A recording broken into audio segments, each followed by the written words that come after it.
Beautiful Hindi कहानी में आपका स्वागत है। आज की कहानी है भाग्य और बुद्धि। भाग्य और बुद्धि दो बहनें थीं। दोनों एक दिन जंगल की तरफ घूमने निकलीं। घूमते हुए दोनों आपस में बात कर रही थीं। बात करते करते दोनों में बहस होने लगी।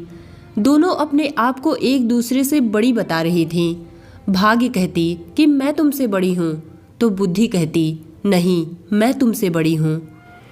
बहस करते करते दोनों ने एक निर्णय निकाला कि चलो किसी इंसान पर आजमा कर देखते हैं। भाग्य और बुद्धि दोनों जंगल के बाहर निकली और कुछ दूर पर गईं तो उन्हें एक घर दिखाई दिया। उन्होंने जाकर देखा तो उस घर में दो भाई अपने पिता के साथ रहते थे। एक का नाम रवि था तो एक का नाम आदि। रवि और आदि दोनों किसी कंपटीशन एग्जाम की तैयारी कर रहे थे। रवि और आदि दोनों भाई को देखकर भाग्य ने बुद्धि से कहा, एक भाई पर तू अपनी बुद्धि आजमा और एक भाई पर मैं अपनी भाग्य आजमा रही हूँ। कुछ ही दिनों में पता चल जाएगा कि तू बड़ी है कि मैं। बुद्धि ने कहा, ठीक है। रवि पर बुद्धि हावी थी और आदि पर भाग्य। दोनों भाई अपनी अपनी तैयारियों में लगे हुए थे।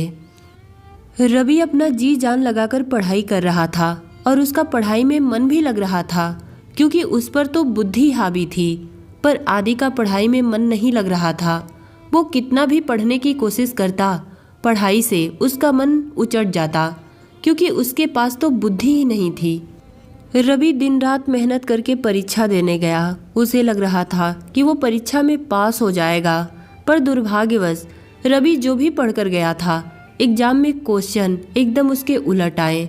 वो एग्जाम का पेपर अपने हाथ में लेकर रो रहा था। रोते रोते मन में सोच रहा था कि मेरी तो किस्मत ही खराब है। मैंने जो जो पढ़ा था वो प्रश्न तो एग्जाम में आए ही नहीं। वो किसी तरह परीक्षा देकर मायूस होकर अपने घर आ गया। रवि के परीक्षा के कुछ ही दिन बाद आदि की भी परीक्षा थी। आदि का तो पढ़ाई लिखाई में बिल्कुल मन नहीं था, पर जब वो परीक्षा देने गया तो उसके पेपर में क्वेश्चन इतने सरल आए थे कि वो अपने पेपर को देखकर मन ही मन सोचकर पश्चाताप कर रहा था कि मेरी तो बुद्धि ही भ्रष्ट थी। अगर मैं थोड़ा बहुत भी पढ़ाई कर लिया होता तो पास जरूर हो जाता। इसलिए अपने परीक्षा में न तो रवि पास हुआ और ना ही आदि, क्योंकि एक के पास भाग्य नहीं थी और एक के पास बुद्धि। दोनों भाई अपनी अपनी किस्मत और कर्म पर रो रहे थे। रवि अपनी किस्मत पर रो रहा था तो आदि अपने कर्म पर। रवि और आदि दोनों को देखकर भाग्य और बुद्धि को ये एहसास हो गया कि ना तो तुम छोटी हो और ना ही मैं छोटी हूँ।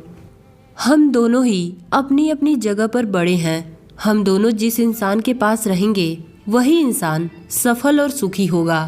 इसीलिए कहते हैं कि एक सफल इंसान बनने के लिए भाग्य और बुद्धि दोनों का होना बहुत ज़रूरी है, क्योंकि जिसके पास बुद्धि रहे भाग्य न रहे वो भी किसी काम का नहीं, और जिसके पास बुद्धि रहे भाग्य न रहे वो भी किसी काम का नहीं।